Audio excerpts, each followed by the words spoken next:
Alhamdulillahi rabbil alamin wa bihi nasta'inu ala umuri dunya waddin wassalatu wassalamu ala asyrafil anbiya wal mursalin amma ba'd. Qala Allah ta'ala fil Qur'anil Karim, ya ayyuhalladzina amanu qu anfusakum wa ahlikum nara. Wa qala Allah ta'ala aidan rabbana hablana min azwajina wa dhurriyyatina qurrata a'yun waj'alna lil muttaqina imama. Shadaqallahul azim. Bapak-bapak, ibu-ibu, jamaah yang dirahmati oleh Allah, alhamdulillah pada sore hari ini Allah Ta'ala panjangkan umur kita dalam iman, dalam Islam. Allah Ta'ala berikan kita nikmat thalabul ilmi. Sungguh man salaka tariqan yaltamisu fihi ilman sahalallahu lahu bihi tariqan ilal jannah.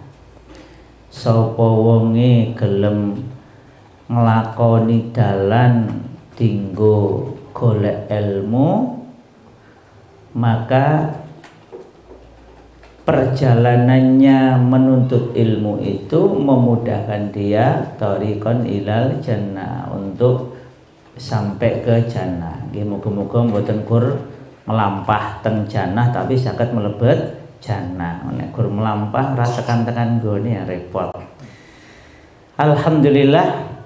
Maka sore ini kita cuma risalah ini ya, sebenarnya enggak kitab, ini cuma risalah ini. Nah, kata orang Mesir itu kitab itu tebel, risalah itu roket tipis, ini cuma risalah.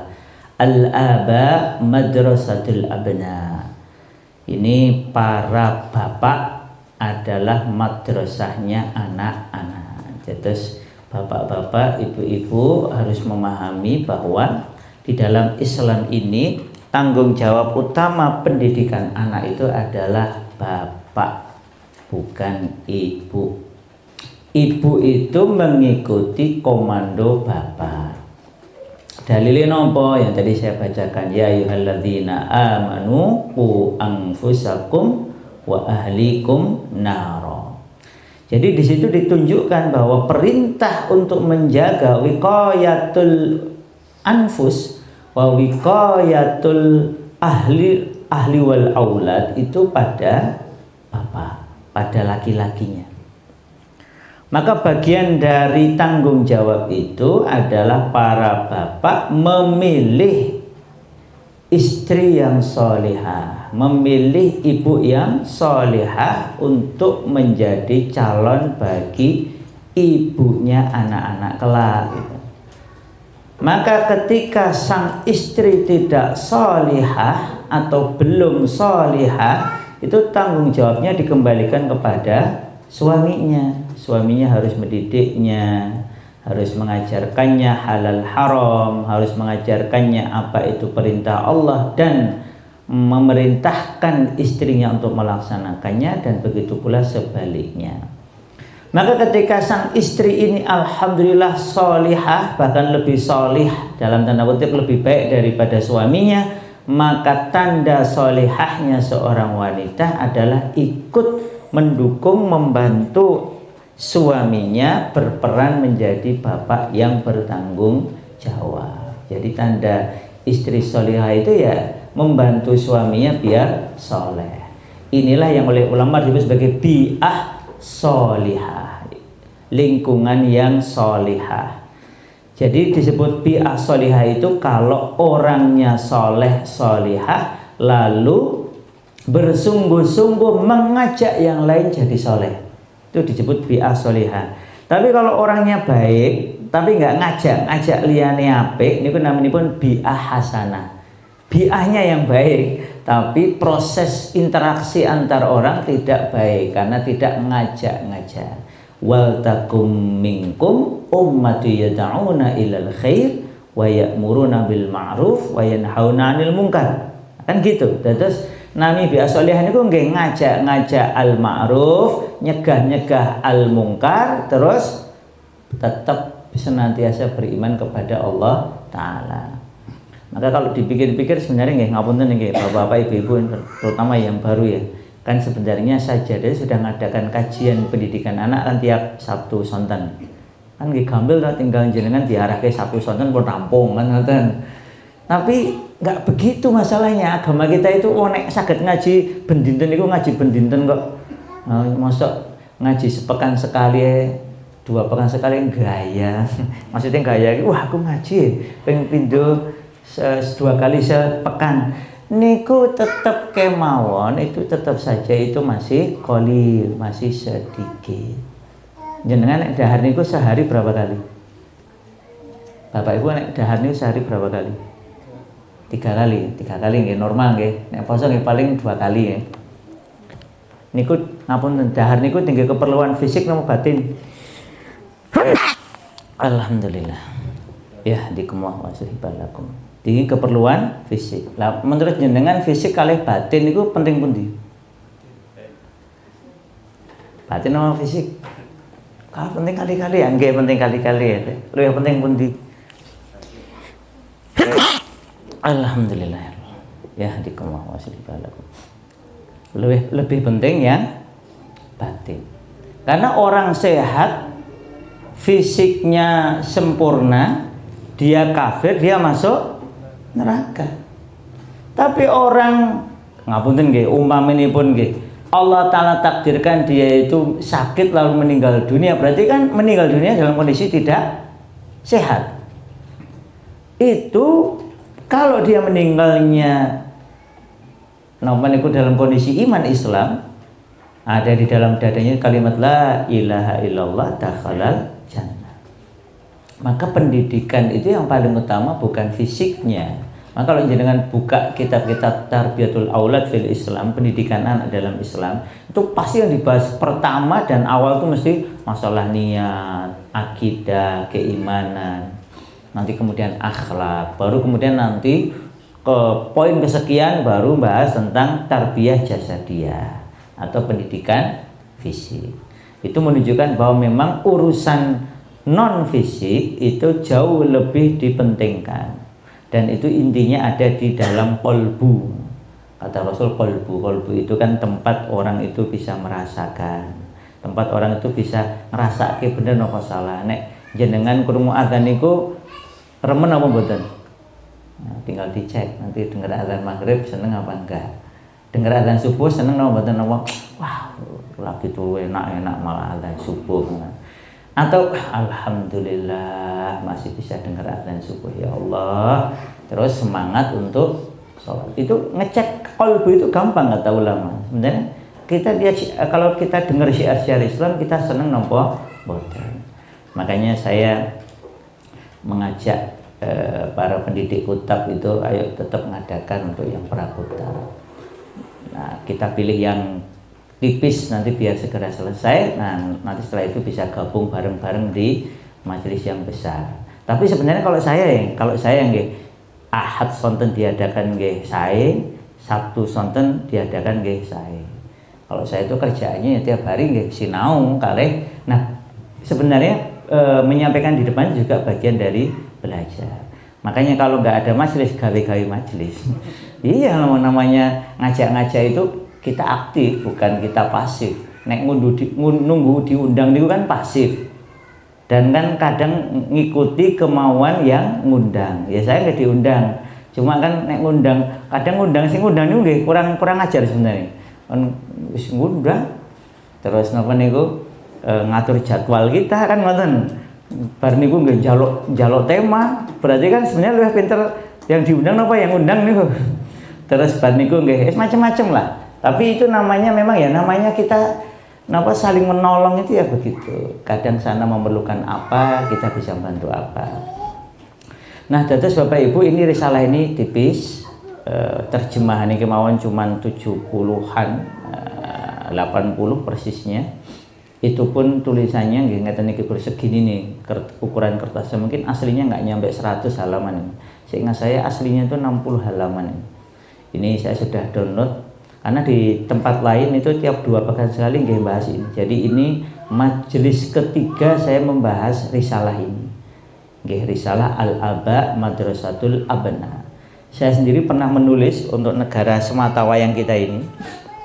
Itu buku judulnya Letaknya di Tangan Ayah. Itu tulisan memang untuk kalau mereka nyebutnya parentingnya. Kalau kita itu parenting itu kan nggak lengkap. Parenting itu kan kepengasuhan sebenarnya. Kalau bahasa Arabnya riayah. Kalau kita ini sebenarnya lebih lengkap dari riayah, yaitu tarbiyatul aulad, didik anak. Namanya tarbiyatul aulad itu bukan hanya riayah itu lebih ke fisiknya, tetapi juga yang lebih dipentingkan oleh para ulama adalah non fisiknya. Kenapa orang-orang barat suka belajar parenting? Ya karena mereka banyak yang single parents, banyak yang cerai, banyak yang anaknya nggak jelas bapaknya siapa, ibunya yang itu, karena yang melahirkan nggak mungkin double, yang ke walidahnya atau yang melahirkan kan pasti ibunya satu. Tetapi kan walidnya yang menjadi sebab anak ini lahir karena ibunya hamil itu kan macam-macam, karena perzinahan yang naudzubillah min dzalik di barat, sehingga kemudian ini bukan barat nggih. Barat itu maghribi juga barat kan. Eropa, Amerika Serikat itu perzinahan sudah merajalela, sehingga memang menjadi tidak jelas siapa yang menjadi bapak dari anak ini. Maka banyak yang melakukan tes DNA itu. Nah, karena single parent itu banyak yang tidak bisa. Jadi mohon maaf, ngurus anak dalam bentuk fisik itu banyak orang tua di Amerika Serikat, Inggris, Eropa itu banyak yang nggak bisa. Gimana ngomong anak? Ini fisik loh, kita nggak ngomongkan non fisiknya dulu. Kok apalagi non fisik? Fisik aja mereka bingung. Bagaimana gendong anak itu sampai perlu dilatihkan sangat detail, karena mereka memang punya masalah itu. Karena peran bapak banyak yang tidak ada, ibunya kadang teens mother, jadi ibu muda, ibu belasan. Jadi fenomena teens mother di sana itu banyak. Jadi ibu yang kemudian usia belasan, 13, 15. Ada buku itu membahas tentang sekolah di Amerika Serikat. Itu ada anak 6 SD itu sudah hamil. 6 SD hamil, jangan bisa bayangkan ya. Teman saya itu tinggalnya di UK, nggak ke kelas kami di UGM. Itu beliau punya anak 5 SD, laki-laki anaknya ini. Ketika di sekolah SD itu, elementary school, itu didatangin temennya SD, diajak zina. Itu yang ngajak itu gadis sama anak cilik ya. Cah cilik kelas 5 SD ngajak anak laki-laki kelas 5 itu ngajak zina. Na'udzubillah min dzalik. Itu yang ngajak yang perempuan. Jadi kan bisa bayangkan bobroknya. Padahal itu kejadian sudah beberapa tahun yang lalu. Dan bukan di London. London lebih parah lagi. Itu kota ya namanya Birmingham. Berarti kan bukan di Londonnya. Itu kota pinggiran. Itu yang pinggiran aja sebejat itu, apalagi yang tempat lain. Maka sekali lagi, belajar mendidik anak itu, terutama untuk para bapak, itu hukumnya wajib. Saya sampaikan ini. Saya itu baru pertama kali punya majelis seumur hidup. Saya baru pertama kali punya majelis khusus bapak-bapak itu di Maskam UGM. Dibuatkan majelis oleh teman-teman Sakinah Academy namanya. Itu ya pesertanya wajib para bapak, ibu-ibu nggak boleh ikut. 12 pertemuan waktu itu. Itu pertama kali saya benar-benar hanya ketemu bapak-bapak. Walaupun saya nulis buku tentang peran bapak. Nah, oleh karena itu jamaah sekalian, kita ngaji sore ini agar kita semua paham bahwa pentingnya peran bapak dan wajibnya bapak hadir mendidik anak. Dan pentingnya para ibu memahami ini juga, sehingga nanti ibu-ibu bisa bekerja sama dengan para bapak dengan baik di rumah. Nah, kitab ini sekali lagi maaf, risalah ini tipis. Pembahasan pertama tentang apa itu hikmah mendapatkan nismah atau keturunan.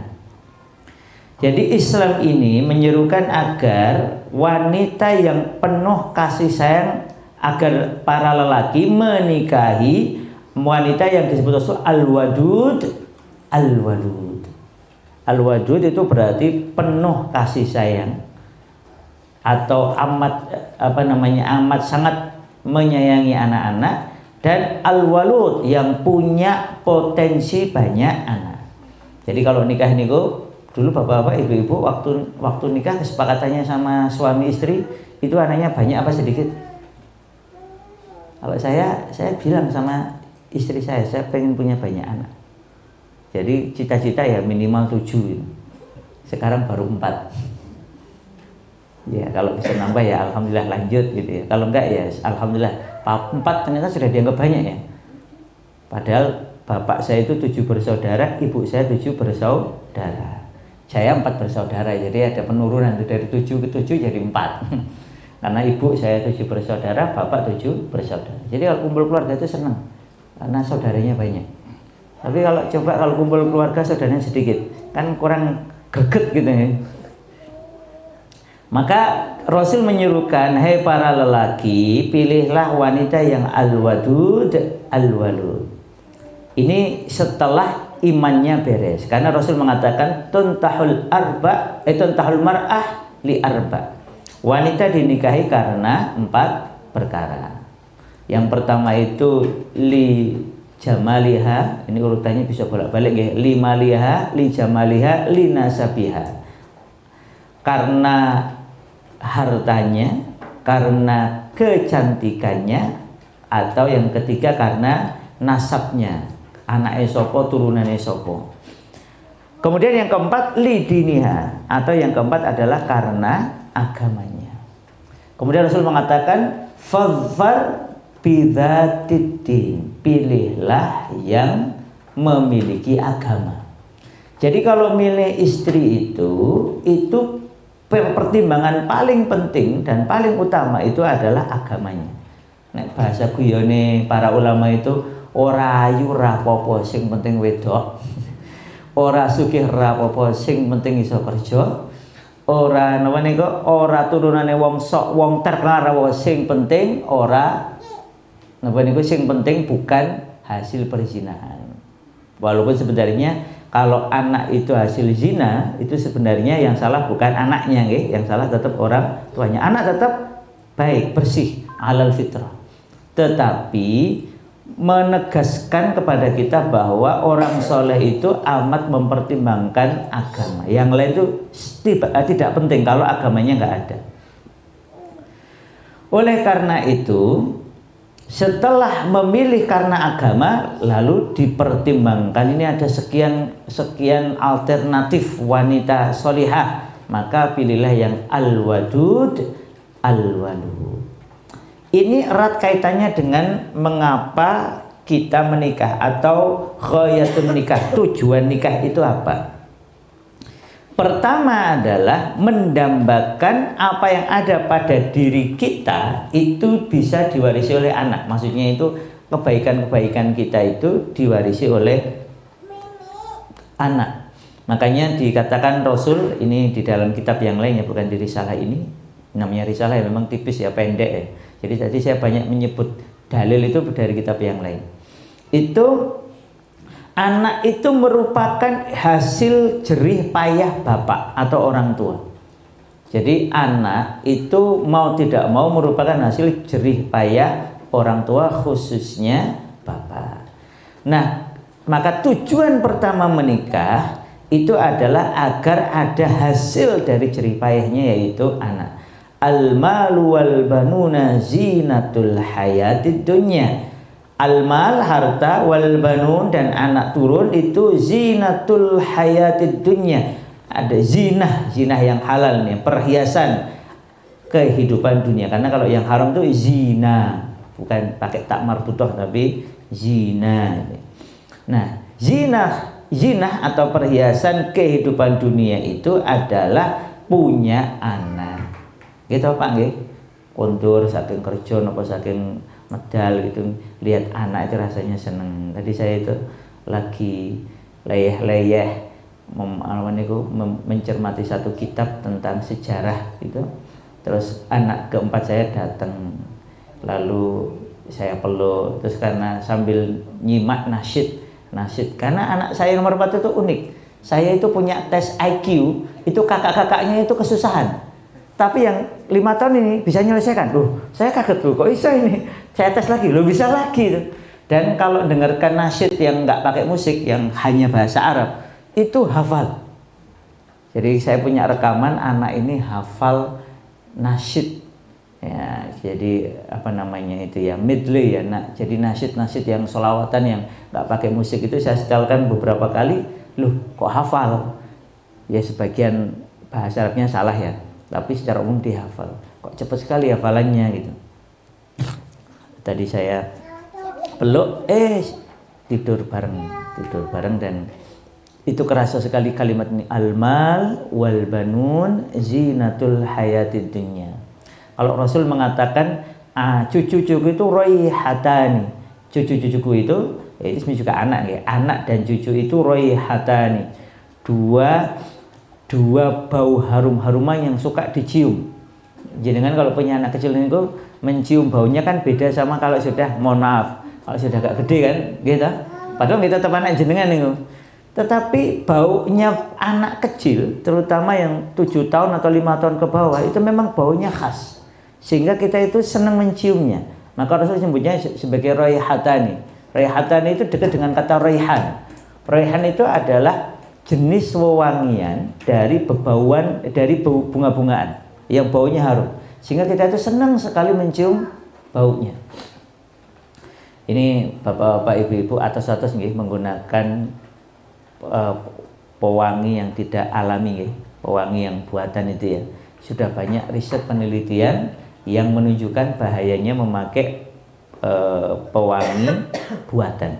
Makanya saya sudah, kalau nyetrikakan ke orang itu, ke laundry service itu, saya tidak mau dikasih pewangi baju, karena itu efeknya naudzubillah.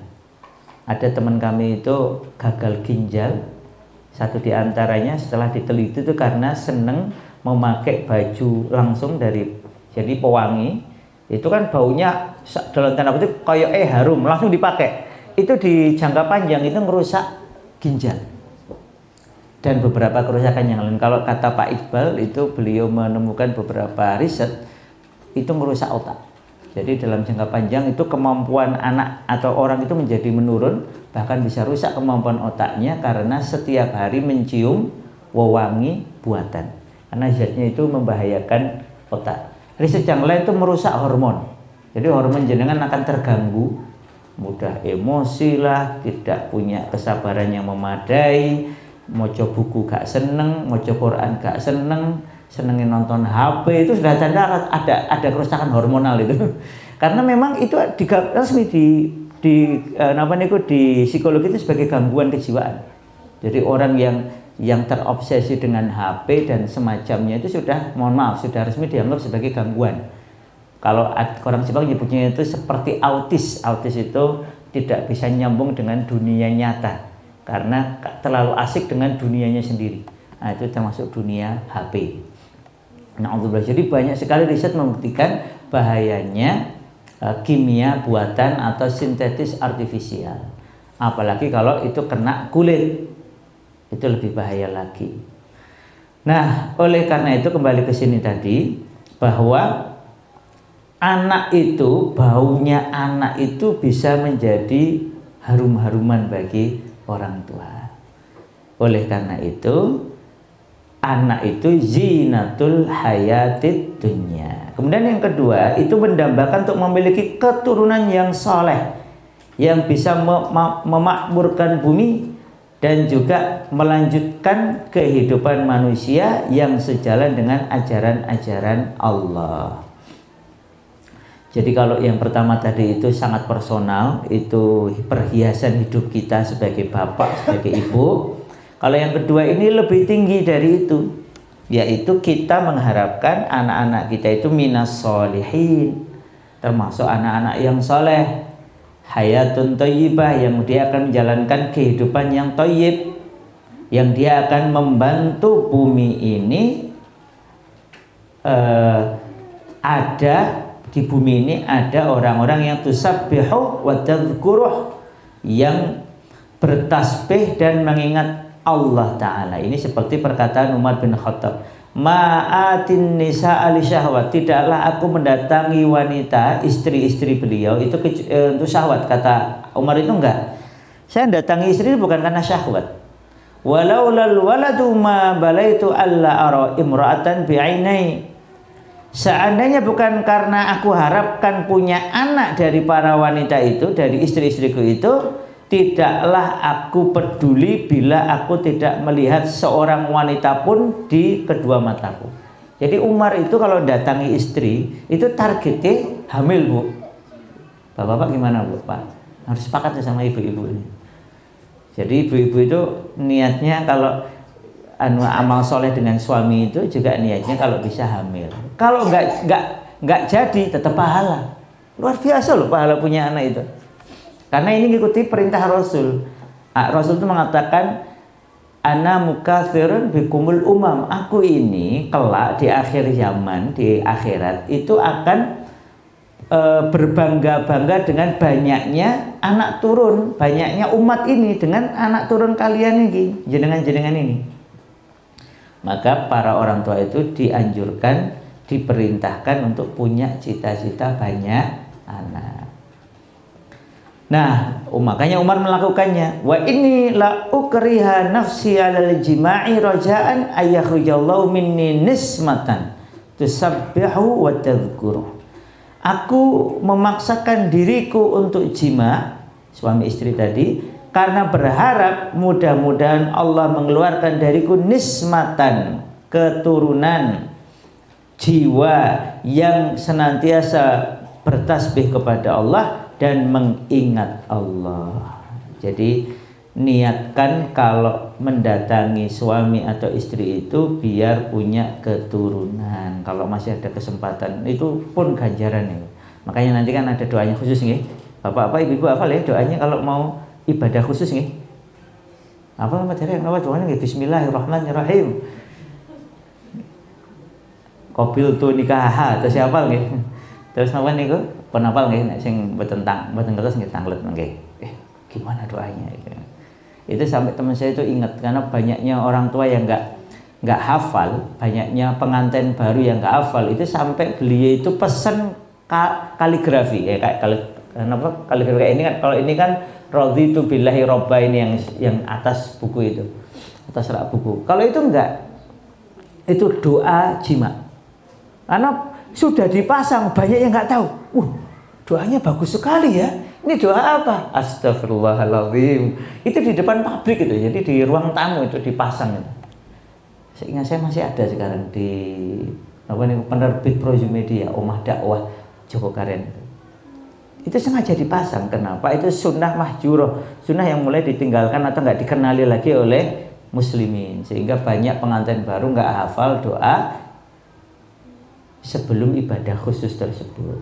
Padahal itu doa yang diperintahkan oleh Rasulullah Shallallahu Alaihi Wasallam. Kalau ada orang beriman berdoa dengan doa itu, lalu Allah Taala takdirkan hasil pertemuan malam itu atau hari itu kasil, maka insya Allah anaknya tidak akan diganggu syaitan abadan selamanya.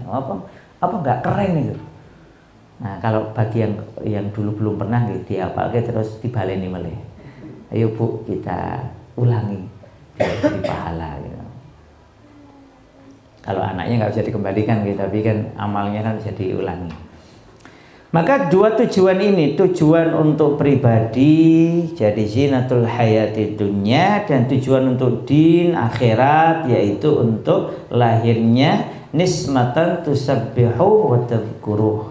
Jadi anak turun yang bertasbih dan mengingat Allah Ta'ala. Maka kalau ini terjadi, terutama yang kedua tadi, maka sampailah kita kepada hadis yang sangat penting, sangat terkenal, riwayat Imam Muslim. Idza mata ibnu Adam in qata'a amaluhu illa min thalathatin. Dalam bahasa yang lain, illa min salasin. Jika mati anak turun Adam, terputus semua amalnya kecuali 3. Pertama, shadaqatin jariyatin. sedekah yang jariah, mengalir terus menerus pahalanya. Jenengan bangun masjid, jenengan bangun pondok pesantren. Makanya di dalam standar Islam itu pendidikan itu kalau bisa murah bahkan gratis. Kualitasnya harus tinggi, tapi biayanya murah bahkan gratis. Dari mana? Wakaf.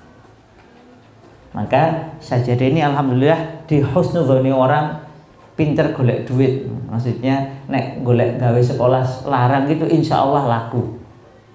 Jadi saya itu dikontak sekian orang. Wah Ustaz, ini sajadah ini kalau dijual mahal nih pasti laku ini. Wah gitu katanya. Ya alhamdulillah. Saya bilang alhamdulillah bapak-bapak Asian tuh pinter golek duit. Karena para pengusaha kan, pengusaha pinter golek duit ya bangkrut. Jadi ini kan kumpulan para pengusaha bikin usaha akhirat. Wis biasa itu duit dunia mbok yo golek sing akhirat, wong sing dunia wis seneng ngomongane sing teng akhirat kan ngoten. Dan kami sepakat itu.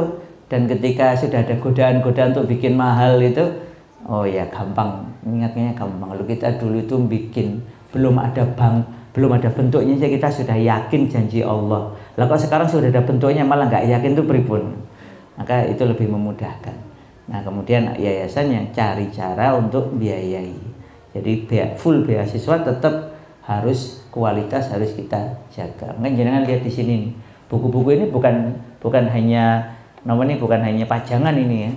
Buku-buku ini memang bagian dari ikhtiar serius untuk terus-menerus berbenah.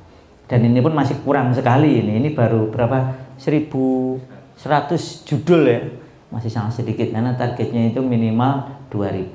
Kalau bagus 10.000 judul. Nah, ini baru 1.100, berarti masih jauh sekali. Nah, tetapi memang harus begitu. Pendidikan itu harus berkualitas, nggak boleh nggak berkualitas. Makanya kan jenengan diajak sinau ngeten iki itu saya beritahukan jenengan gitu bahwa para guru di sajadah itu wajib belajar minimal Senin, Selasa, Rabu, Kamis. Senin, Selasa, Rabu, Kamis minimal 4 kali. Ya sebenarnya sih 5 kali ya, karena nanti yang kelima itu bahasa Arab.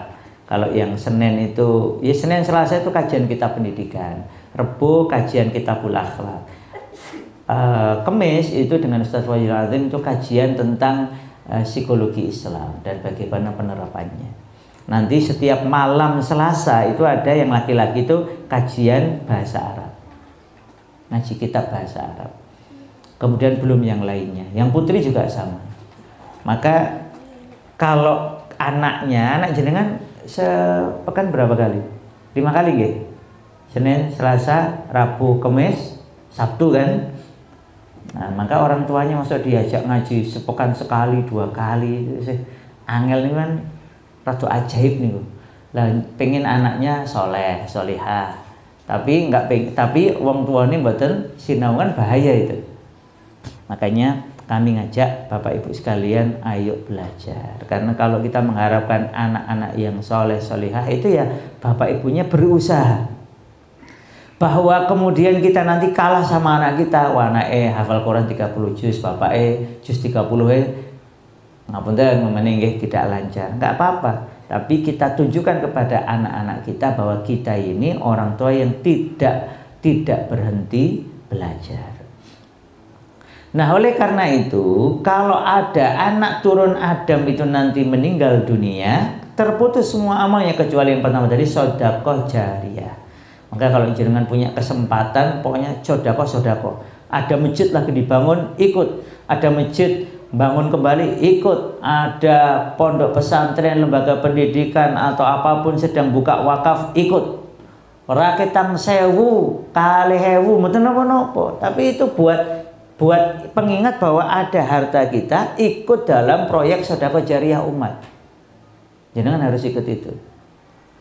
Kemudian yang kedua adalah ilmun yuntafa'u bih, atau ilmu yang bermanfaat dengannya atau dimanfaat dengannya. Jadi ilmu yang jenengan ajarkan ke orang lain, lalu ilmu itu bermanfaat karena terus menerus diajarkan. Makanya belajar kayak gini ini bukan hanya untuk jenengan, tapi jenengan sebagai suami atau istri nanti saling mengingatkan dengan suami atau istrinya, juga mengingatkan keluarga besar, juga mengingatkan tetangga kanan kiri depan belakang atau jejaring jenengan. Saya mau tanya bapak-bapak, jenengan kapan pertama kali tahu bahwa tanggung jawab mendidik anak itu pada bapak? Barusan hari ini, atau ya pas di sini, pas di sajadah, atau pas sebelum di sajadah, atau pas sebelum nikah? Pas di sajadah, ya, alhamdulillah. Berarti dulu waktu nikah nggak kebayang, nek punya anak itu tanggung jawab didik ke istri nggak gimana? Saya itu sering ketemu orang tua yang nggak sadar bahwa lu tuh kayaknya bapak itu kan yang penting nyediakan rezeki nafkah bagi anak. Gini ku bener. Tapi yang lebih penting dari itu adalah mendidik anak-anak. Maka nanti bapak-bapak jangan kaget kalau baca Quran itu ketemunya dialog pendidikan bapak kepada anak. Jangan cari ada nggak dialog ibu didik anak, ada mboten? Enten mboten? Coba ibu-ibu, enten mboten Bu? Oh ini saya bela ibu-ibu nih pokoknya. Hari ini saya bagian bela ibu-ibu pokoknya. Pokoknya kalau bapaknya ra bener niku jenengan boleh mau marahi suami jenengan. Itu kita kata para ulama itu nggak kita temukan. Jenengan coba umumnya dialog ibunya Maryam ya, Imra'atu Imran. Itu kan anaknya belum lahir. Tapi begitu anaknya Maryam lahir itu nggak ada dialognya. Nggak ada cerita dialognya.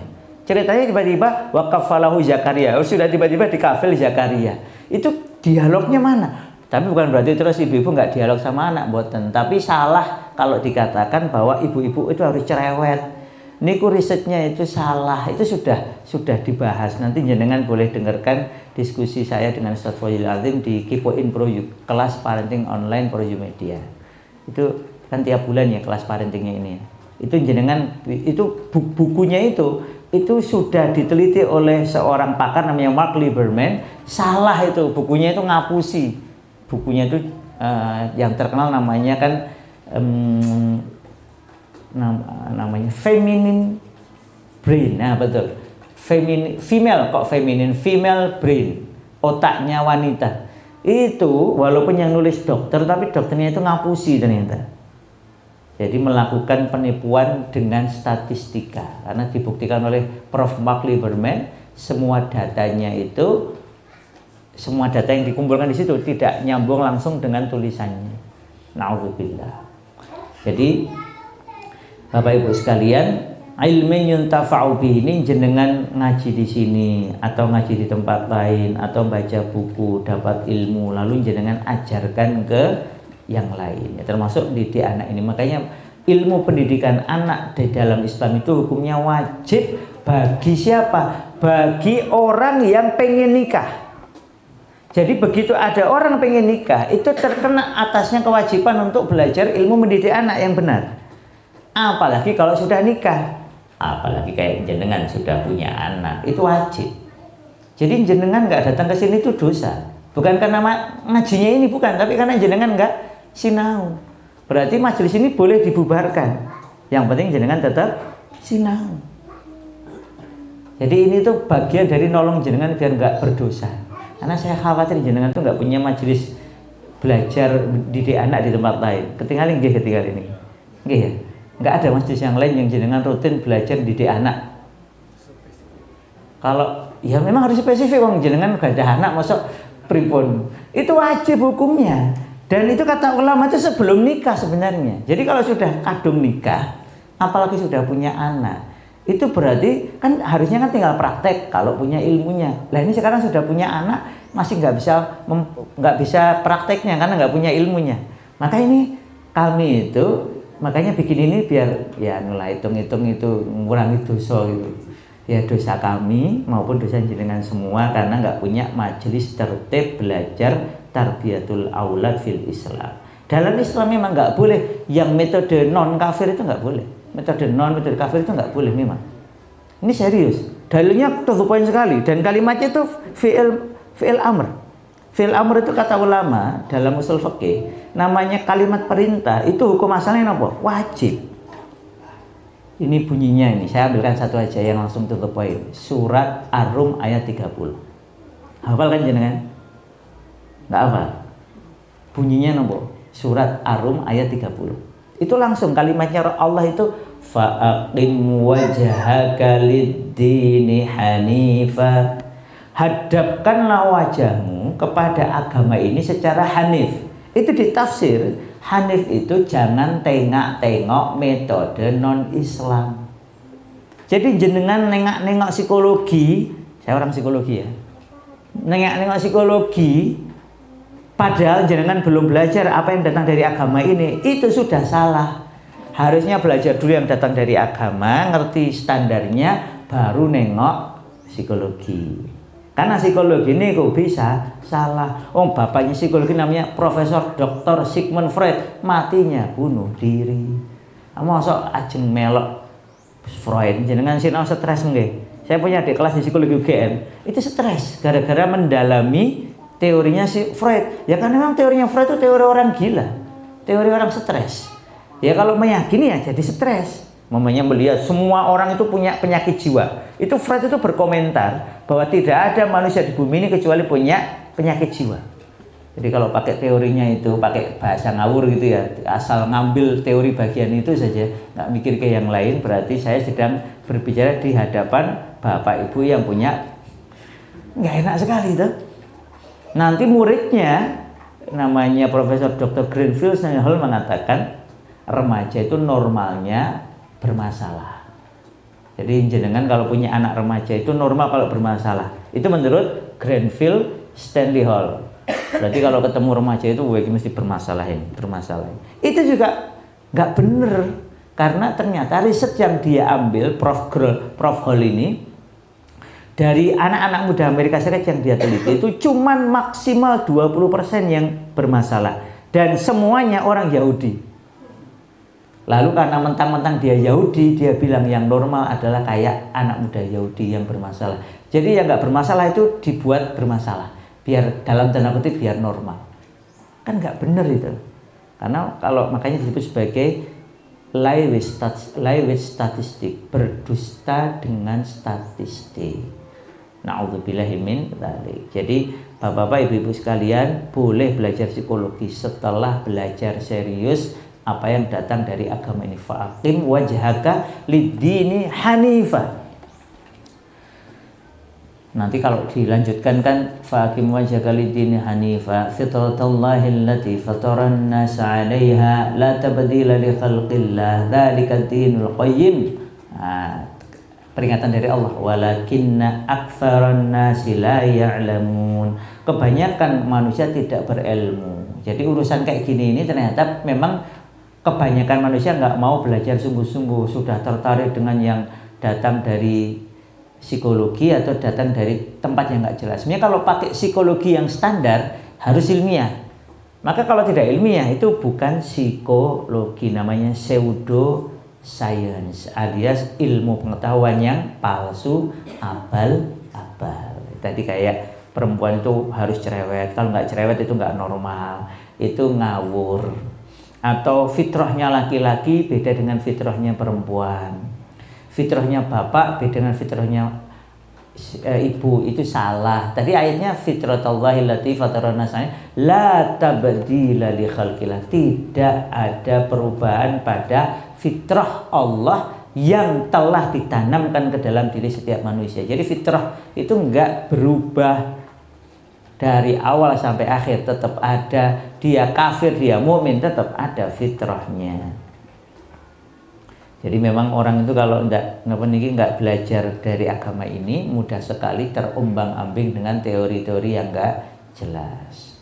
Nah, oleh karena itu al-ilmu yantafa'u bi ini sekali lagi ilmu yang kemudian dimanfaatkan, jenengan manfaatkan, jenengan bagi kepada orang lain sehingga bisa diamalkan dan terus diajarkan, muter terus. Jadi majelis ini bukan hanya agar jenengan memakai ilmunya untuk jenengan piyambak, mboten, tetapi melanjutkan ke yang lain. Jadi kalau masalah ilmu dari agama ini itu pasti benernya. Jadi ilmu dari Quran itu pasti benernya. Kalau kita bisa salah, maksudnya bisa salah memahami karena nggak pakai tafsir, karena sekedar hanya mengikuti hawa nafsu kita sendiri. Kan dulu ada, saya tuh pernah di sini nih, saya ingat banget, didatangi orang jualan kitab. Kitabnya itu kayak kitab, ternyata setelah saya baca, oh ini nggak kitab ini Jawa Pegon nih kok. Contohnya itu memanai wala taqrabuz zina. Itu pakai bahasa Arab pegon ya. Ojo zina ing dina Rebo. Iki ngawur banget itu. Saya itu loh. Tulisannya itu kalau orang nggak ngerti bahasa Arab ya memang dikirain kita benar tulisannya Arab semua. Tapi saya baca, wah ini ngawur ini Jawa pegon tapi pekok ini bukan pegon tapi pekok ini kan penafsirannya itu sak karepe dhewe. Wala taqrabu zina ojo zina ing dina Rebo. Berarti kayak zina ning tempat hari lain tuh boleh. Na'udzubillah min dzalik. Nah, maka memaknai Quran itu kita bisa salah kalau nggak pakai standar dari Allah. Untuk tahu standar dari Allah, ya harus belajar bahasa Arab, harus baca kitabnya para ulama, bukan kita menerjemahkan, mengartikan sendiri. Nah, maka ilmu yang tafa'u bi ini memang ilmu yang ilmu itu yang sumbernya terpercaya. Maka dalam usul fikih sumber utama adalah Quran, setelah itu adalah hadis, setelah itu adalah apa-apa yang bersesuaian dengan keduanya. Kemudian waladin sholihin yad'ulah. Walad ini ada yang berpendapat itu bisa anak non biologis, tetapi sebenarnya dari akar katanya waladun ya berarti anak yang dilahirkan, anak yang lahir dari rahim kita kalau ibu-ibu atau rahim istri kita. Maka waladin, anak solehin, dia soleh, yad'ulah, lalu dia angkat tangannya mendoakan kedua orang tuanya. Nah, jadi 3 perkara ini jamaah sekalian itu harus kita usahakan sehingga ketika kita mati tinggalkan dunia ini itu pahalanya terus-menerus mengalir. Jadi betul bahwa secara syariat begitu orang itu di akhirat itu nggak ada lagi pahala, maksudnya tidak ada lagi amalan. Tapi itu kan kita. Kalau menurut Allah ya bisa tetap jalan. Wong Allah itu yang bikin aturan kok, bukan Allah yang terkena aturan. Ngoten nggih? Dados itu aturan Allah untuk kita. Begitu jenengan kita semua wafat, maka amalannya berhenti di akhirat. Tapi Allah itu pemilik aturan, terserah Allah ngatur aturannya kan gitu. Maka Allah bikin aturan tambahan bahwa bagi siapapun yang Allah kehendaki, pahalanya tetap lanjut walaupun orangnya sudah meninggal dunia.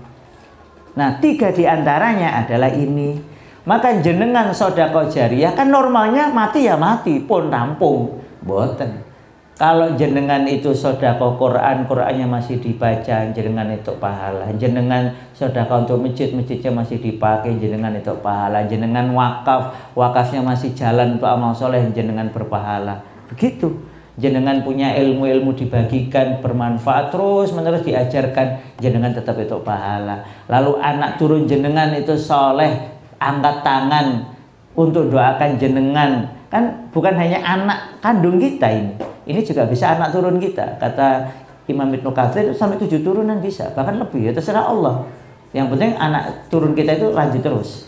Makanya sekali lagi punya banyak anak itu niatkan untuk amal soleh, nyenengke Gusti Allah, nyenengke Rasulullah. Karena kalau anak jenengan didik Islam wis bener. Tapi ini anak orang lain kan mau dipaksa bagaimanapun kan nggak bisa. Wong anaknya orang lain. Jenengan milih sekolah di mana, jenengan milih dia itu baca buku apa, ngelihat apa, itu kan pilihan jenengan. Makanya kalau memaksa anak itu kata ulama itu memang bagian dari perintah agama kepada orang tua. Jadi orang tua dalam tanda kutip memaksakan yang benar kepada anak, selama benar loh ya, dengan cara yang benar, itu bukan hanya sunnah, itu wajib. Umpamanya ngeten, anak jenengan itu makan pakai tangan kiri. Anak-anak loh ya, anak-anak 3 tahun, 4 tahun itu kan belum berdosa. Jadi anak jenengan makan pakai tangan kiri dosa apa mboten? Mboten. Fikihnya enggak. Tetapi jenengan harus dalam tanda kutip memaksa dia dengan cara yang baik dan benar untuk menjadikan dia makan pakai tangan kanan setiap hari, dan itu pahala bagi jenengan.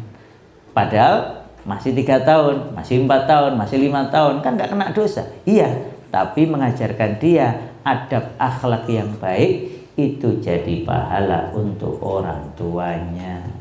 Oh, enak tuh. Nanti kalau dia berbuat baik itu pahalanya untuk orang tuanya karena dia belum dapat pahala dan dosa. Tetapi kan akhlak sudah tertanam pada dirinya. Maka perhatikan, anak itu pada usia 2 tahun, 5 tahun, 7 tahun. Kalau anak 2 tahun itu sudah mulai dia ngomongnya baik apa enggak, dia senangnya baik apa enggak, itu sudah ketahuan. Dia kalau nyanyi mamanya atau kalau keluar suara itu suaranya baik apa tidak. Dia suka nirukan yang jelek apa yang baik. Itu jangan bisa cek 2 tahun. Nanti kemudian perhatikan juga 5 tahunnya. Nah, nanti 7 tahun dia sudah mumayyiz, harusnya sudah bisa membedakan mana benar, mana salah, mana halal, mana haram, sesuai kemampuannya tentu saja, nggih. Dan nanti dia sudah bisa ditanya, pilih mana, surga apa neraka. Pengalaman saya, anak usia 4 tahun sudah tahu jawabnya surga. Kenapa di surga? Kita dialog. Nah, ngobrol biasa namanya pun hiwar. Kita ngobrol sama anak itu penting, namanya hiwar, ngobrol biasa. Kemudian naik lagi namanya muhawarah. Muhawarah itu ngobrol, kita menanyakan dalil atau argumentasi si kecil. Oh, pengen jadi apa besok? Nah, oh, pengen jadi dokter mamanya, atau pengen jadi guru. Oh, kenapa pengen jadi dokter? Kenapa pengen jadi guru? Kita mulai ngajak dia punya logika. Nah, ini namanya muhawarah. Nah, kalau di Quran ini kerjaan siapa? Bapak. Jadi kalau bapak kok nggak biasa ngajak anak dialog, wah ini dipertanyakan ke bapaknya ini. Karena contohnya itu memang bapak. Ya bunayya la tusyrik billah, bapak Pak Lukman. Kemudian itu Pak Ibrahim kepada anaknya Ismail. Anakku, tadi malam bapak itu mimpi nyembelih kamu. Fangzur madza taro. Dialog, itu namanya muhawarah. Kamu gimana pendapatmu? Nah, itu namanya muhawarah, nggak hanya ngobrol. Mau'izah itu juga bapak. Mau'izah itu memberi nasihat, pengajaran. Yang tadi kayak Lukman, itu bapak lagi. Bahkan ketika anaknya itu perempuan, kayak jadi kafil Nabi Zakaria, itu aja ngajak dialog Maryam.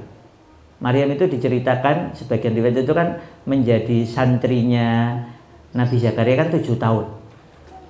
Jadi itu ditanya, Maryam, kok aku lihat di sampingmu selalu ada maidah, selalu ada makanan, buah-buahan, itu dari mana? Nah, itu kan dialog itu.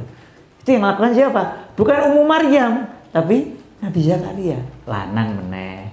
Jadi Quran itu ngajari kita, para bapak itu memang bagian pentingnya didik anak adalah latihan hiwar dan muhawarah. Harus ngajak ngobrol, dialog. Bukan berarti ibunya enggak nih. Kalau ibu itu pakai bahasa guyon itu enggak usah diajari, mesti ngobrol. Tetapi obrolannya dinaikkan, bukan hanya ngobrolan biasa, tapi al-ma'ali wal makarim, kata Rasul. Jadi hiwar yang dianjurkan itu membahas al-ma'ali wal makarim, hal-hal yang tinggi, hal-hal yang mulia, hal-hal yang baik, bukan saf-saf. Bahasa Arabnya saf-saf itu yang remeh-temeh. Bukan tanya, nak, kamu enggak? Kamu suka lagu apa? Maksudnya lagu yang lagi ngetren. Atau kamu suka makan apa? Suka makan apa itu kalau cuman di situ itu saf-saf. Tapi kenapa kok kamu suka bakso? Terus kita tahu rasanya enak. Nah, saat itu kita masukkan al-ma'ali. Nah, bakso itu kalau halal itu beda dengan yang haram. Bedanya apa? Kita memasukkan al-ma'ali wal makarim. Kalau haram, itu dari babi, bakso babi.